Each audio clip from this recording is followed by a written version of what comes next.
The Mining House, société spécialisée dans la logistique, propose une large gamme de produits et services premium à destination des entreprises. Retrouvez dans son espace de vente à Coléa de l'outillage de qualité, du matériel de chantier, des équipements et accessoires pour vos engins roulants. Dans son garage Bosch Service, TMH assure l'entretien et la réparation de véhicules légers, utilitaires, camions et semi-remorques. Grâce à son savoir-faire et son expertise, The Mining House est votre prestataire privilégié pour élever chaque jour de nouveaux défis. Merci de nous préférer, et mes téléspectateurs, encore une fois, bienvenue dans votre rubrique En route pour la CAN Égypte 2019. Dans ce numéro, nous nous sommes intéressés aux procédures de flocage des maillots de CELI de Guinée. Vous allez voir l'intendance générale, comment ça fonctionne, comment il s'occupe des maillots de notre sélection nationale, comment il s'occupe des équipements. Je vous souhaite en tout cas du plaisir à notre compagnie. L'intendant a le rôle d'identifier, de quantifier les besoins en termes d'équipement des équipes, mais aussi le suivi et la mise à disposition de ces mêmes équipements. Une fois les équipements, notamment les maillots, sont commandés, nous avons le rôle de floquer ces mêmes maillots pour les identifier, parce que chaque joueur, d'abord par sa taille, mais son numéro aussi, chaque joueur a son numéro, donc on floque ces mêmes équipements à la taille et au numéro du joueur. Voir au nom du joueur, quand c'est les compétitions, pour les phases finales ou des événements majeurs. Donc, nous avons la machine, nous avons les garnitures. Là, c'est Isiaga. La CAF nous envoie un cahier de charge, une fiche technique pour la numérotation des maillots. Il faut respecter cette fiche technique, notamment entre l'enclure qui est là et le nom. Il doit y avoir entre 5 cm et 7 distance. Moi, je me repère parce que sur les maillots, je me repère par des éléments qui se trouvent déjà sur le maillot. Donc, je n'ai pas besoin de centimètres pour le faire. Je le mets parce que quand je vous dis 7 cm, il y en a, ils me disent, ils se posent la question, mais comment il peut savoir qu'il y a 7 cm? Et quand vous regardez sur le maillot, il y a des striés. Donc là aussi, c'est pareil. Pour centrer le maillot, on utilise ces stries pour centrer. Donc là, avec un doigt, là je sais que je suis à 7 cm. Ensuite, je vais ramener le numéro 3 qui va avec le nom.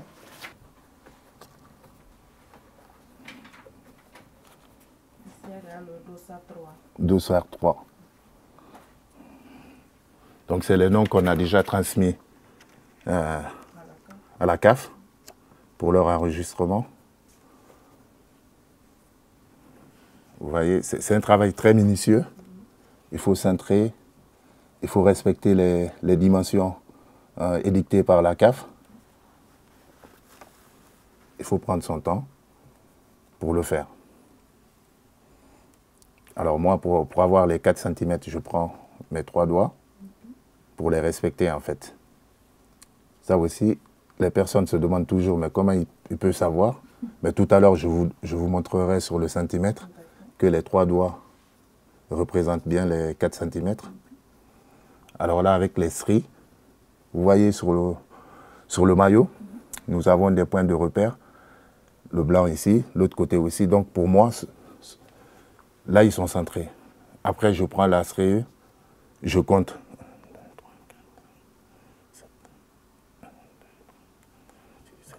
7, 2.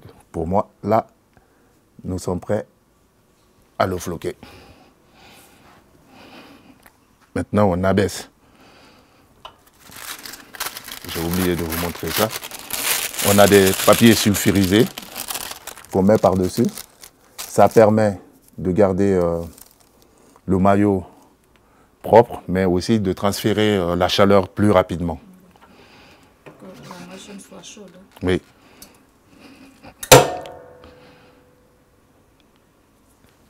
J'ai réglé l'appareil en 20 secondes.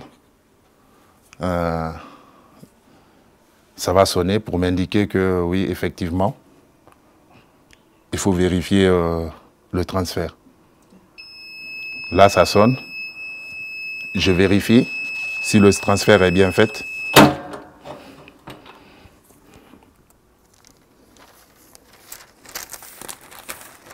Le numéro est transféré, mais pour ma part, je vais remettre encore. Parce que quand vous regardez sur le thermostat, on n'était pas à 175. Donc je vais recommencer pour être sûr que le numéro se transfère.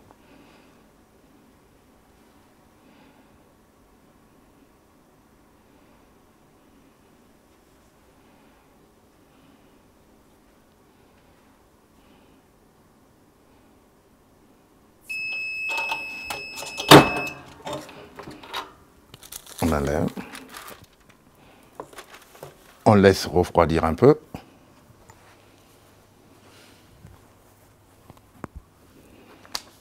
En attendant, on prend un autre maillot. On le positionne pareil, on recommence. Comme je vous l'ai dit tantôt, c'est un travail minutieux, de patience. Voilà. Il faut être méthodique et organisé.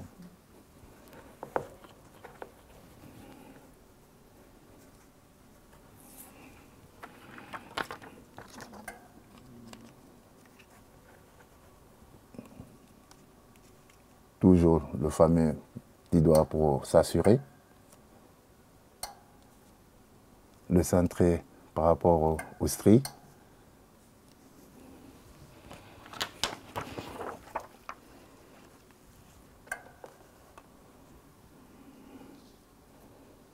Un jour a droit à combien de maillots dans une compétition par exemple? Bon. Le nom n'est pas... Là, nous sommes venus avec 1500 maillots. Reparti, on a 7 matchs pour aller jusqu'au bout, selon la nouvelle formule de la CAF.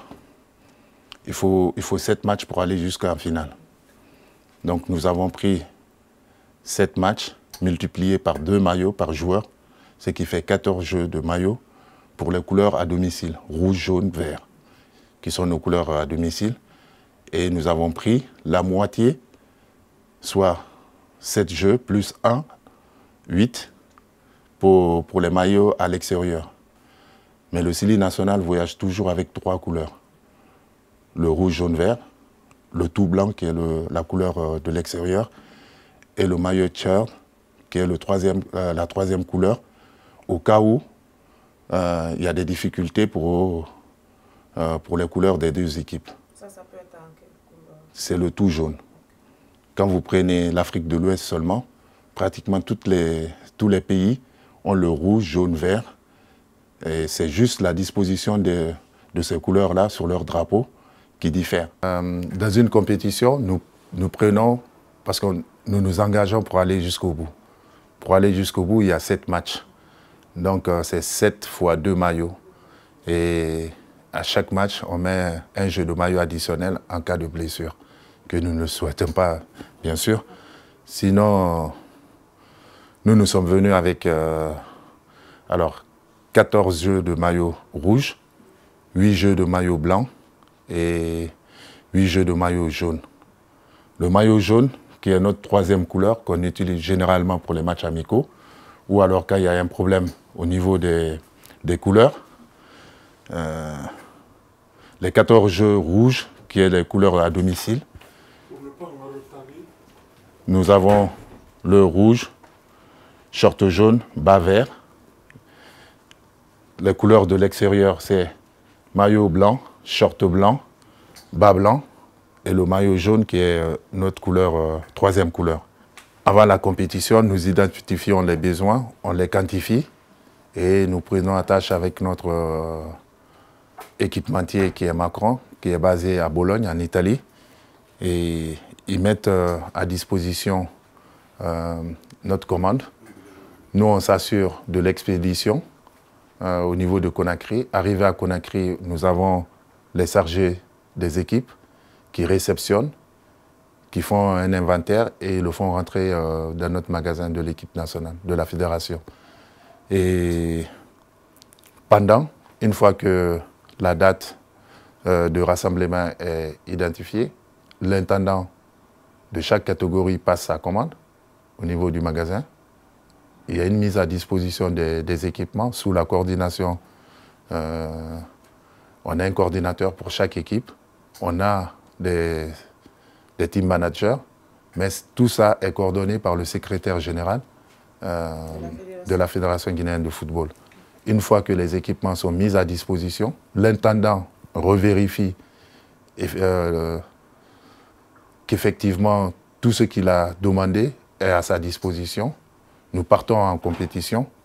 La fédération aussi a déterminé les équipements qu'on peut laisser aux joueurs après la compétition et les équipements qui doivent revenir, notamment tout ce qui est des équipements pour les entraînements et les équipements pour l'hôtel.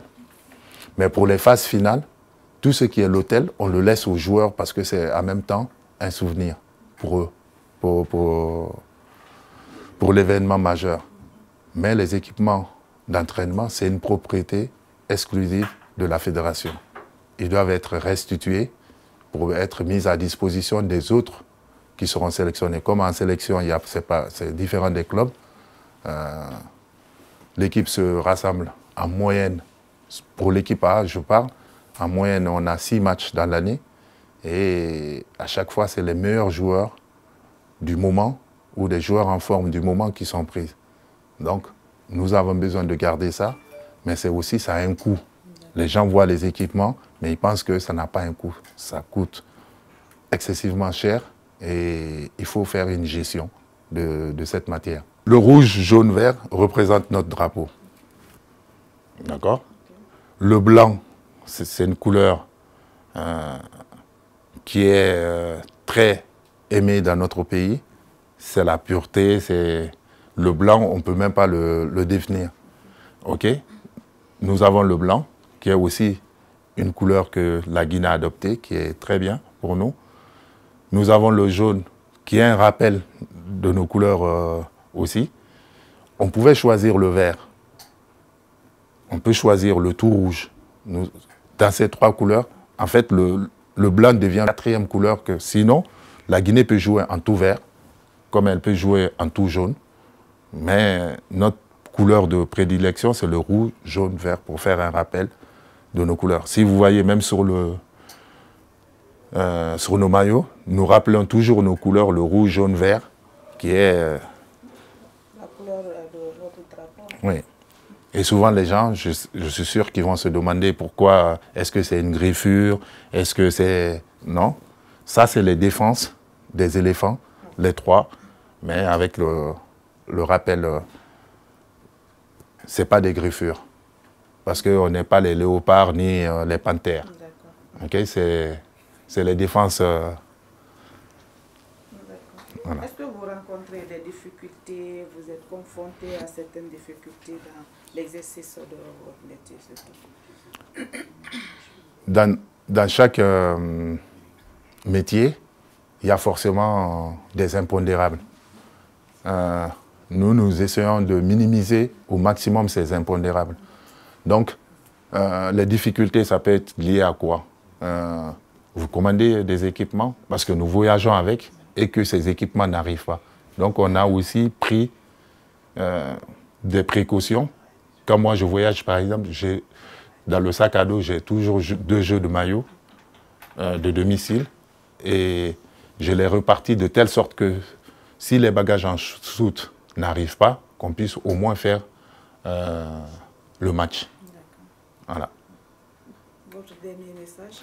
Mon dernier message, c'est au peuple de Guinée et aux supporters du Sili national. on s'est toujours engagé pour aller au bout, pour ramener la coupe. Ça n'a pas été le cas jusqu'à présent. Si c'est au niveau technique, la Guinée a des arguments à revendre. Mais je pense qu'il y a toujours ce petit truc qui est la volonté divine.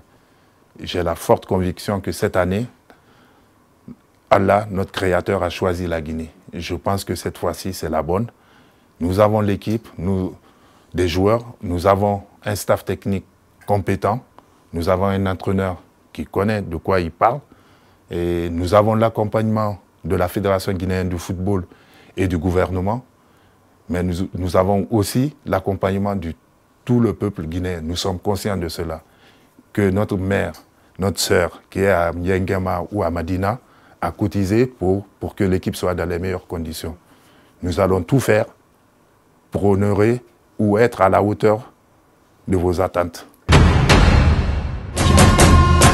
Nous disons merci au gouvernement guinéen, merci à la Fédération guinéenne de football pour leur accompagnement. Vous avez donc suivi l'intendant général. Il y a plus de 1000 maillots mis à la disposition donc, de cette formation du Sili, qui s'apprête d'ailleurs à prendre part à la 32e édition de la Coupe d'Afrique des Nations. J'espère que vous avez trouvé du plaisir à notre compagnie. Et mes téléspectateurs, on se retrouve dans un autre numéro.